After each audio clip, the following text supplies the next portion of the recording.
I'm Lauren. I'm Martin, and we are the band Chvrches from Glasgow, Scotland. And you are watching We Found New Music with Grant Owens.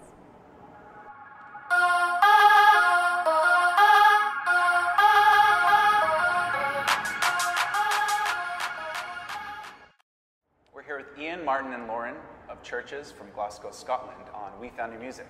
And we're here at the Tower Theatre in downtown Los Angeles. You've played quite a few places in LA. Do you have any favorites that you like to play at? I think my favorite LA show so far has probably been the Troubadour.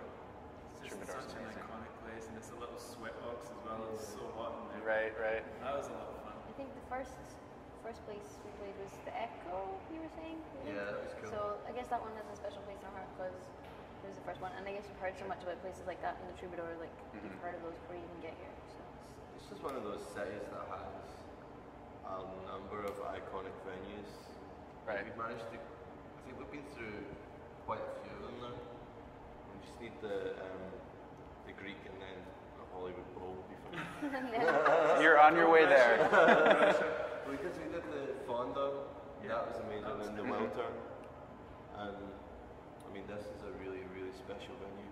Yeah, every venue is just so unique in Los Angeles. And the Troubadour, that's such a great place to start because there's so much history there, including Elton John and just so many Doors and stuff. the Doors. It just goes way back, and that's probably my favorite venue in Los Angeles too. So good answer. So you guys are from Glasgow, Scotland. How did you end up meeting and forming the band? Ian and I knew each other for about 10 years or something like that, more now.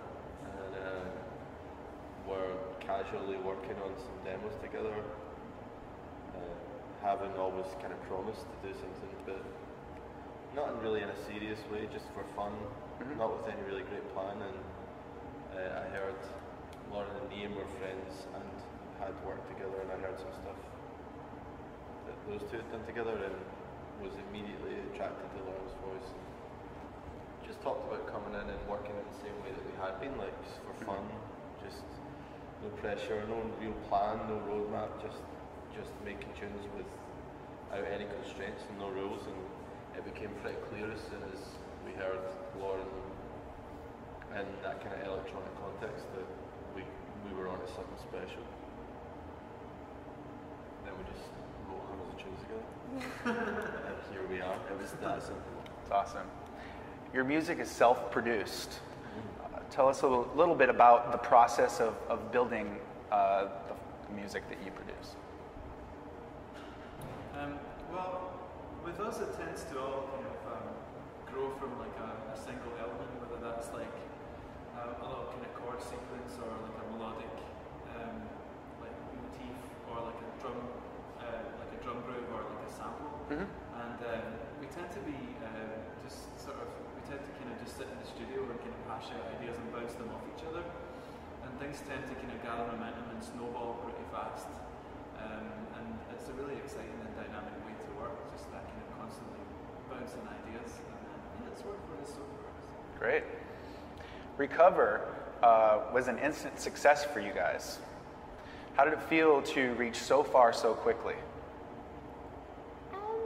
I guess we were kind of aware of what was happening just because you can get a certain sense of things from people coming to shows, what you are reading on the social networks and stuff, but we were trying to keep our heads down and kind of just keep working. And I guess we've been touring pretty much constantly since November 2012, and then when there was time off we would be making the record, so there wasn't a huge amount of time and space to sit and reflect on it. It was just kind of keeping on working.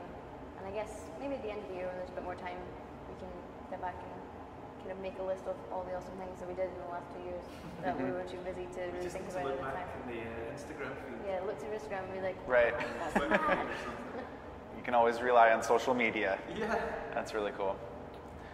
So, what are some of the artists you listened to growing up? Some of your favorites?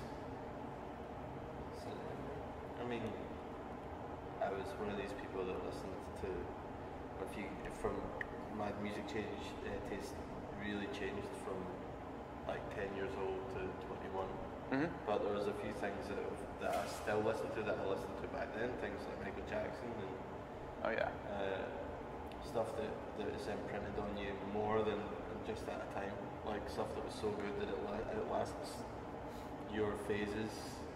You know, it's not like all the aggressive techno dance music that I listened to when I was really young, or like emo rock music that I listened to when I was 14.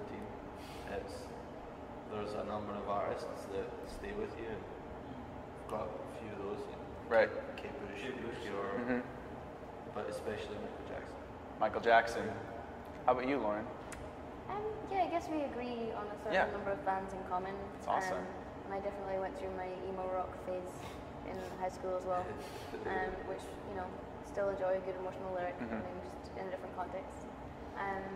Yeah, I suppose things like Liz Phair or Elliott Smith or something like that, probably things I still listen to now. I've actually come full circle and started listening to really aggressive dance rave music again, like rave music, crazy dance music from 1993. How about some of your current favorites? Maybe some bands, maybe you're listening to them, or maybe you've toured with them that have really blown you away. Really digging the new Caribou record. Yeah. That's unbelievably good. It's going to blow me away. Really good. The new Aphex Twin record's really good as well. Although we argue quite like that one. Hey, you're not going to get me on camera saying that. It's an acquired taste, you know? We've been here before. You guys have covered a lot of really great artists, from Janelle Monáe to Whitney Houston to Arctic Monkeys.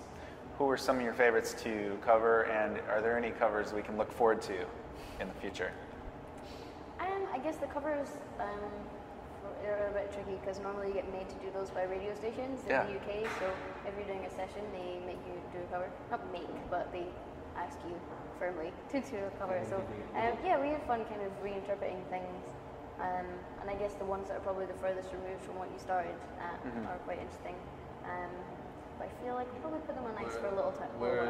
At the moment, we're on hiatus from covers until album 2, when we have to do all the radio station sessions again, and then we're going to be that band with an album full of covers.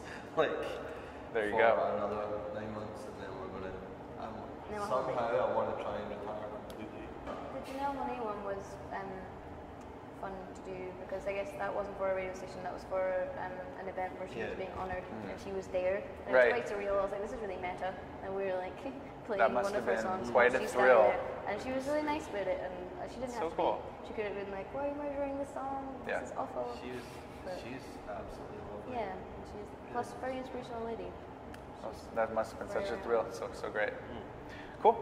So, well, what is next for you? You said a bit of a hiatus now, but I'm sure you're always thinking of new music, new sounds. Just from the covers, just the hiatus from the covers. I mean, you know, you're not a very good musician if you have to like take a step back from being a musician. It's like what comes naturally. When you're tired as hell, when you've been touring for 9 months, everyone needs a break. You need to reset the clock and get to work again. But we'll take a break at the end of the cycle, at the start of December, and as soon as the new year kind of starts, we'll begin work on the album. Great. And then it'll be done when it's done. Might take 2 weeks, might take 10 months, you know. To see. Well, you know, sometimes it takes a long time to create quality, and sometimes it just all comes to you. Well, we can't wait to see you tonight here at the Tower Theater for your live show.